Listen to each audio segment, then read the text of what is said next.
सोचिए एक ऐसे इंसान के बारे में जिसने आर्किटेक्चर यानी वास्तुकला के सारे नियम ही बदल कर रख दिए।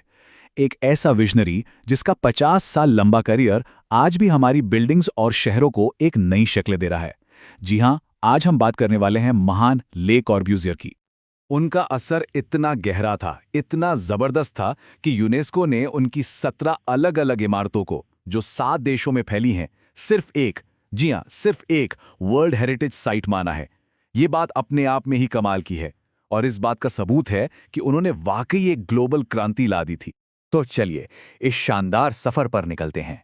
हम ये देखेंगे कि कैसे उन्होंने एक घर की परिभाषा ही बदल दी, शहरों के लिए एक बिल्कुल नया सपना देखा और तो और कंक्रीट जैसी आम चीज को कला का रूप दे दिया।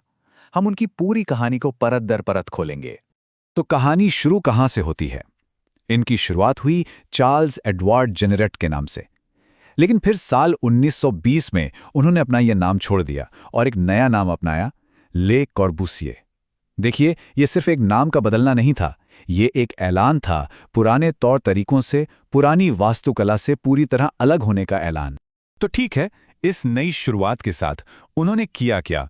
उन्होंने 1920 के दशक में अपनी पहली बड़ी क्रांति की शुरुआत की, जिसे कहते हैं प्योरिज्म या शुद्धतावाद। ये आर्किटेक्चर की एक बिल्कुल नई जुबान थी, जो सादगी, ज्यामिति और सबसे बढ़कर फंक्शनैलिटी पर जोर देती थी। आप जरा इस फर्क को देखिए।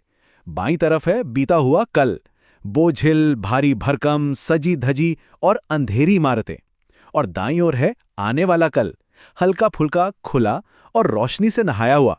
उन्होंने आर्किटेक्चर को उसकी सारी फालतू की सजावट से मानो आजाद ही कर दिया। और इन आइडियाज को उन्होंने अपने मशहूर नई वास्तुकला के 5 सूत्रों में बांध दिया।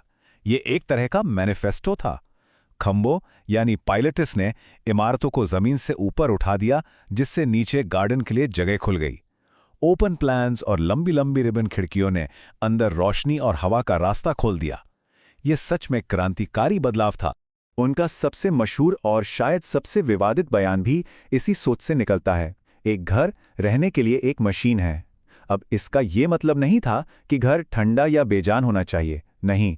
इसका मतलब था कि घर को अपना काम यानी रहने का काम बहुत ही कुशलता और खूबसूरती से पूरा करना चाहिए, एक अच्छी मशीन की तरह।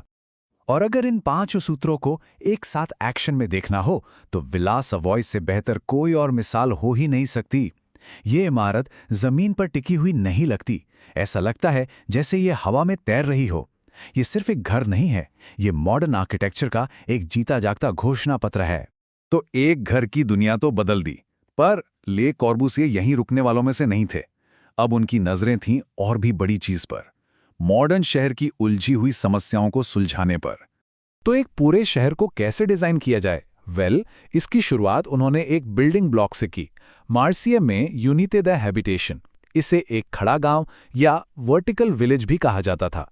जरा सोचिए, एक ही बिल्डिंग में दुकानें, अपार्टमेंट्स और छत पर एक स्कूल और जिम। और हाँ, यहीं पर दुनिया ने पहली बार बिटन ब्रूट यानी कच्चे कंक्रीट की असली ताकत देखी। लेकिन उनकी शहरी सोच का सबसे बड़ा कैनवस, सबसे बड़ा सपना साकार हुआ भारत में, चंडीगढ़ शहर के रूप में। यह सिर्फ एक शहर नहीं था, एक नए आजाद देश की उम्मीदों का प्रतीक था। प्रधानमंत्री नेहरू का एक सपना, जिसे ले कॉर्बूसियर ने कंक्रीट और प्लानिंग से हकीकत में बदल दिया। ये उनके करियर की एक बहुत बड़ी कामयाबी थी। लेकिन ठीक जब ऐसा लगता है कि हम ले कॉर्बूसियर को समझ गए हैं, कहानी में एक जबरदस्त मोड़ आता है। अपने करियर के दूसरे पड़ाव में लॉजिक और मशीनों के इस आर्किटेक्ट ने एक बिल्कुल ही अलग राह पकड़ ली, एक ऐसी राह जो इमोशनल थी, आध्यात्मिक थी और थोड़ी रहस्यमयी भी। तो सवाल ये उठता है कि क्या वो सिर्फ ग्रिड और कंक्रीट के तर्क पर चलने वाले आर्किटेक्ट थे या उनके अंदर कुछ और भी था? इस सवाल का जवाब हमें मिलता है रॉनशाम्प चैपल में। यहाँ कोई सीधी लकीर नहीं है, कोई हिसाब किताब नहीं, सिर्फ घुमावदार दीवारें हैं, एक तैरती हुई सी छत है और रोशनी का एक जादुई खेल। ये आर्किटेक्चर कम और एक मूर्तिकला या एक कविता ज्यादा लगती है। इसने पूरी आर्किटेक्चर की दुनिया को चौंका कर रख दिया था। खुद ले कॉर्बूसियर ने इस बदलाव के बारे में कहा था। उन्होंने कहा कि ये वक्त था कल्पना को फलने फूलने देने का। ये एक जीनियस का अपने ही बनाए नियमों को तोड़ने का फैसला था, ताकि वो कुछ नया और पहले से भी ज्यादा गहरा बना सके। और उनके बाद के दौर के काम का हीरो एक ही मटेरियल है, रीएनफोर्स्ड कंक्रीट। ज्यादातर लोगों के लिए कंक्रीट एक ठंडा, बेजान इंडस्ट्रियल मटेरियल है, लेकिन ले कॉर्बूसियर के हाथों में आकर ये गीली मिट्टी की तरह नर्म और कलात्मक हो गया। यहीं से बेटन ब्रूड का कॉन्सेप्ट और मजबूत हुआ, जिसका सीधा सा मतलब है कच्चा कंक्रीट। आइडिया ये था कि मटेरियल की सच्चाई को सेलिब्रेट किया जाए, उसे बनाने में इस्तेमाल हुई लकड़ी के सांचों के निशान और उसकी खुरदुरी सतह को छुपाने की जगह शान से दिखाया जाए। इसी सोच ने ब्रूटलिज्म नाम के एक पूरे आर्किटेक्चरल मूवमेंट को जन्म दिया। ये टाइमलाइन उनके और कंक्रीट के रिश्ते की पूरी कहानी कहती है। देखिए, 1920 के दशक में कंक्रीट प्लास्टर के नीचे छिपा रहता था।